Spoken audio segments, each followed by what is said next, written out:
Bonjour, chers frères et sœurs en Jésus-Christ. Je vous salue, vous qui aimez Dieu. J'ai entendu quelqu'un dire de façon péremptoire que lui ne comprend pas la question du péché originel. Comment un enfant qui naît tout innocent,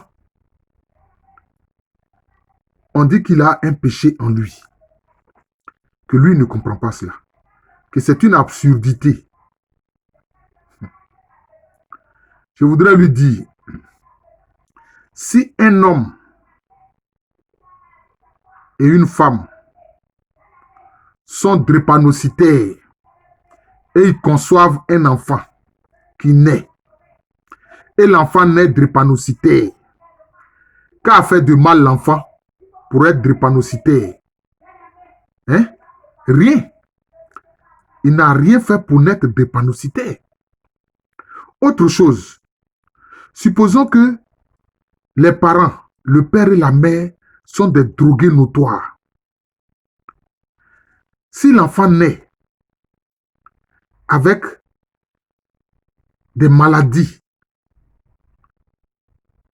est-ce que l'enfant, on peut l'accuser d'avoir fait quelque chose de mal pour subir les conséquences des actes de son père et de sa mère? Non.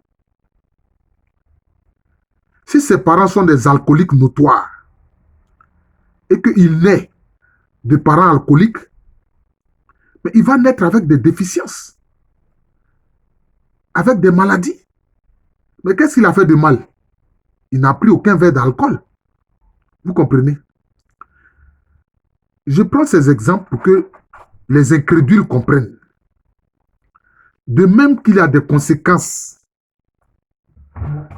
sur le corps physique de l'enfant, parce que ses parents eux-mêmes ont des tares physiques, ou bien ses parents sont des drogués, des alcooliques, etc.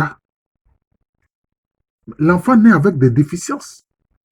Le péché originel, c'est une naissance à partir de déficiences spirituelles. Vous comprenez? C'est cela.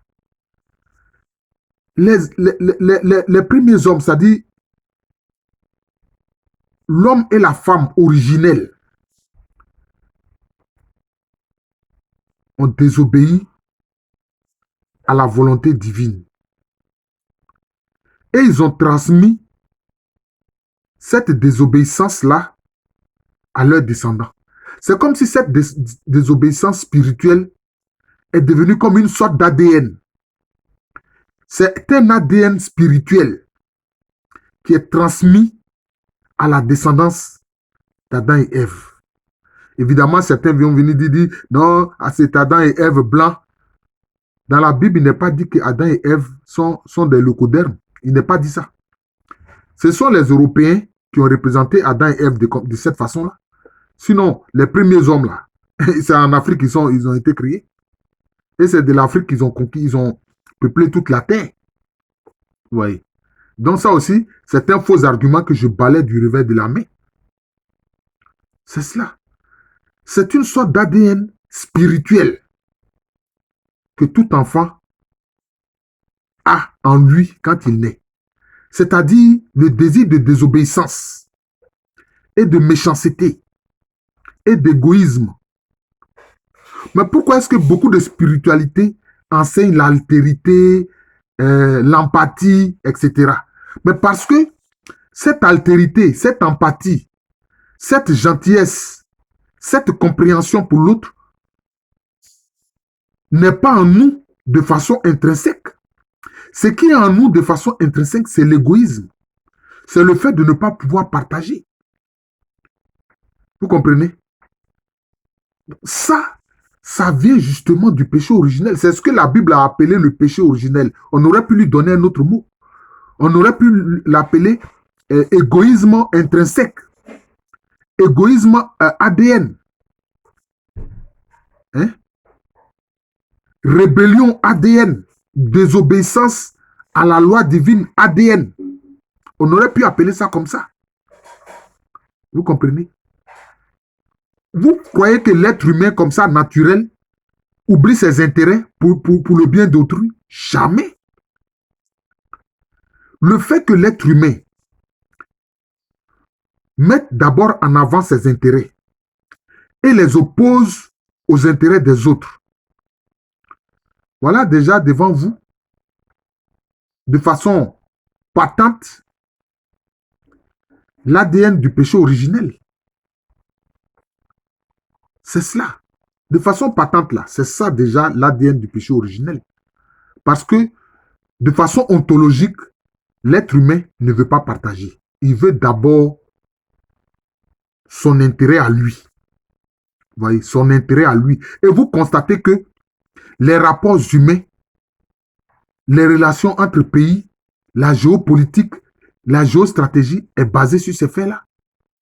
Toutes les guerres, tous les crimes, tous les génocides et tout le sang versé dans l'épopée de l'histoire humaine, ça vient de là. C'est-à-dire l'égoïsme, le fait de ne voir que son intérêt contre le bien d'autrui. Hein? C'est cela. Vous comprenez? Mais quand on dit de façon ordinaire, ma liberté s'arrête là où commence celle de l'autre. Mais est-ce que l'être humain respecte cette frontière-là? Jamais. Sa liberté va jusqu'à l'esclavage de l'autre. Hein? Jusqu'à l'esclavagisation de l'autre. Jusqu'à tuer l'autre. Parce que de façon intrinsèque, c'est notre intérêt personnel qu'on recherche. C'est la jalousie. Vous comprenez? C'est ça que la Bible a appelé le péché originel. Donc si vous ne comprenez pas là, vous les incrédules là, je vous explique ça. Ceux qui disent que le péché originel est une absurdité là, c'est d'eux que je parle. Oui. Le péché originel, c'est un ADN de désobéissance spirituelle. Voilà. Donc je lui donne un autre nom. Péché originel égale ADN de désobéissance spirituelle à la loi divine. Je vous remercie. Je suis le professeur Alou Kwame René. Et mon nom spirituel, c'est Jean de l'amour de Jésus. Je vous souhaite une bonne journée. Et je prie pour que nous ayons une compréhension